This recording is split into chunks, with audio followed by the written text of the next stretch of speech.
ಸಂಸತ್ ಭವನದ ಸೆಂಟ್ರಲ್ ಹಾಲ್ನಲ್ಲಿ ಆಯೋಜಿಸಲಾಗಿರುವ 2ನೇ ರಾಷ್ಟ್ರೀಯ ಯುವ ಸಂಸತ್ ಉತ್ಸವಕ್ಕೆ ಲೋಕಸಭಾಧ್ಯಕ್ಷ ಓಂ ಪ್ರಕಾಶ್ ಬಿರ್ಲಾ ಮತ್ತು ಕೇಂದ್ರ ಕ್ರೀಡಾ ಸಚಿವ ಕಿರಣ್ ರಿಜಿಜು ಇಂದು ಚಾಲನೆ ನೀಡಿದರು. ಕಾರ್ಯಕ್ರಮದಲ್ಲಿ 18 ರಿಂದ 25ನೇ ವರ್ಷದೊಳಗಿನ 88,000 ಯುವಕರು ಪಾಲ್ಗೊಂಡಿದ್ದಾರೆ. ಉತ್ಸವದ 3 ರಾಷ್ಟ್ರೀಯ ವಿಜೇತರು ತಮ್ಮ ಅಭಿಪ್ರಾಯಗಳನ್ನು ವ್ಯಕ್ತಪಡಿಸಲಿದ್ದಾರೆ. 2019 को आयोजित एक भव्य समारोह में पुरस्कार प्रदान किए थे। इस वर्ष राष्ट्रीय युवा संसद महोत्सव 2021 का आयोजन माननीय स्पीकर महोदय लोकसभा श्री ओम बिरला जी, ಕೇಂದ್ರ ಕ್ರೀಡಾ ಸಚಿವ ಕಿರಣ್ ರಿಜಿಜು ಯುವ ಸಂಸತ್ ಕಾರ್ಯಕ್ರಮದಲ್ಲಿ ಯುವಕರಿಗೆ ಸಂಸತ್ ಮತ್ತು ಸಂಸದೀಯ ಚಟುವಟಿಕೆಗಳ ಮಾಹಿತಿ ದೊರೆಯಲಿದ್ದು, ಅದು ಅವರಿಗೆ ಕಾಯ್ದೆಗಳ ರಚನೆ, ಚರ್ಚೆ ಮತ್ತಿತರ ಬೆಳವಣಿಗೆಗಳ ಕುರಿತು ಸಮಗ್ರ ಅರಿವು ಮೂಡಿಸಲಿದೆ ಎಂದು ವಿಶ್ವಾಸ ವ್ಯಕ್ತಪಡಿಸಿದರು. राष्ट्रीय युवा संसद महोत्सव 2021 के प्रतिभागीगण और वर्चुअल माध्यम से देश के कोने कोने से जुड़े हमारे युवा साथी, आज इस महान राष्ट्र के युवाओं के लिए लोकतंत्र के मंदिर संसद भवन के द्वार खोलकर इतिहास रचा जा रहा है.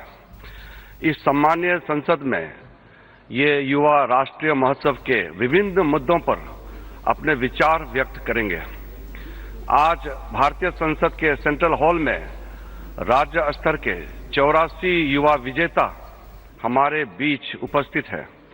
मैं माननीय स्पीकर महोदय लोकसभा श्री ओम बिरला जी को धन्यवाद देता हूं, जिन्होंने आज आयोजन इस संसद के केंद्रीय खर्च में कराने की अनुमति दी है. इसके उपरांत संसद भवन के सभी अधिकारियों का हमें पूरा सहयोग मिला और युवा संसद महोत्सव 2021 के अंतिम चरण का आयोजन हमें संसद भवन में करने का अनूठा अवसर मिला है.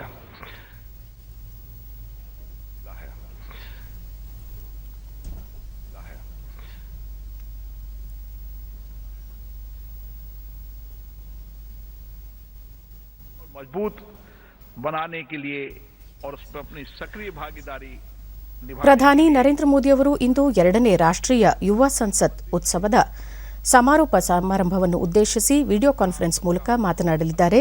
ಕಾರ್ಯಕ್ರಮದಲ್ಲಿ ಲೋಕಸಭಾಧ್ಯಕ್ಷರಾದಂತಹ ಓಂ ಪ್ರಕಾಶ್ ಬಿರ್ಲಾ ಅವರು ಕಾರ್ಯಕ್ರಮವನ್ನು ಉದ್ದೇಶಿಸಿ ಮಾತನಾಡುತ್ತಿದ್ದಾರೆ. ಈ ಕಾರ್ಯಕ್ರಮದ ನೇರ ಪ್ರಸಾರ.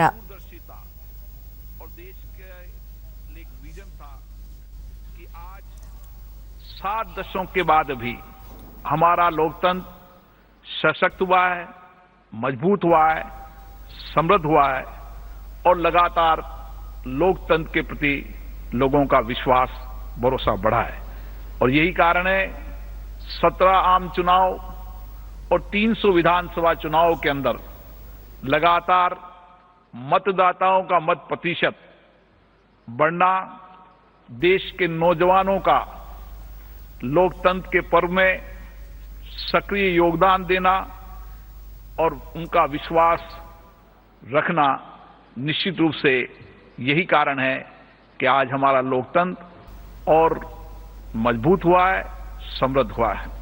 हमारे लोकतंत्र की परिपक्वता इस बात से भी है कि 17 आम चुनाव के अंदर जिस सहजता से सत्ता का हस्तांतरण हुआ, उस सत्ता के हस्तांतरण से ये साबित करता है कि भारत का लोकतंत्र मजबूत है और हमारे संविधान में ये व्यवस्था दी है कि जब भी शासन में कोई व्यवस्था होगी तो चुनी हुई सरकार की व्यवस्था होगी. और इसी के कारण आज हम चुनी सरकार के रूप में देश के अंदर एक मार्गदर्शन की भूमिका के रूप में काम कर रहे हैं. 7 दशकों के अंदर बहुत परिवर्तन हुए. इन परिवर्तनों का साक्षी ये केंद्रीय कक्ष है, जहां पर आजादी के बाद हमारे चुने प्रतिनिधियों ने देश के लिए योगदान दिया, देश को आगे बढ़ाने के लिए संकल्पित होकर काम किया, जिसके कारण हमारा देश आज लगातार आगे बढ़ रहा है. ये बात सही है कि स्वतंत्रता के पूर्व एक समय था जब हमारे नौजवानों ने देश के लिए आजादी दी, आजादी के लिए कुर्बानी दी, बलिदान दिया और उन्होंने संघर्ष में अपनी मातृभूमि के लिए सब कुछ न्यौछावर किया। आज स्वतंत्रता के बाद की स्थिति कुछ और है। उस समय की परिस्थिति के अनुसार युवाओं ने बलिदान देकर देश को आजाद कराया था, लेकिन आज इसी भावनाओं को हमें रखते हुए किस तरीके से हम भारत को सर्वोच्च बढ़ा सकते हैं, इस देश की प्रगति को आगे बढ़ा सकते हैं, इस दिशा के अंदर हमें काम करने की आवश्यकता है। और ये जिम्मेदारी इस देश के नौजवानों की है कि हम किस तरीके से आजाद भारत में हमारा सर्वाधिक योगदान देकर, सक्रिय योगदान देकर इस देश को आगे की ओर बढ़ाएं और इस देश की प्रगति के लिए हमारा योगदान दें। साथियों, आज ये दायित्व, ये कर्तव्य आप सबको निभाना है। हमें इस देश को बहुत ऊंचाइयों पर ले जाना है और इस देश को ऊंचाइयों पर ले जाने में अगर सबसे बड़ा योगदान हो सकता है तो देश के नौजवानों का हो सकता है। इसलिए हमारा दायित्व भी है, कर्तव्य भी है कि हम देश को आगे बढ़ाने के लिए किस तरीके से हमारा योगदान दें। इस दिशा के लिए आज आप यहाँ बैठे हैं, अपने विचार। ಪ್ರಧಾನಿ ನರೇಂದ್ರ ಮೋದಿ ಅವರು ಇಂದು ಸಮಾರೋಪ ಸಮಾರಂಭ ಉದ್ದೇಶಿಸಿ ವಿಡಿಯೋ ಕಾನ್ಫರೆನ್ಸ್ ಮೂಲಕ ಮಾತನಾಡಲಿದ್ದಾರೆ.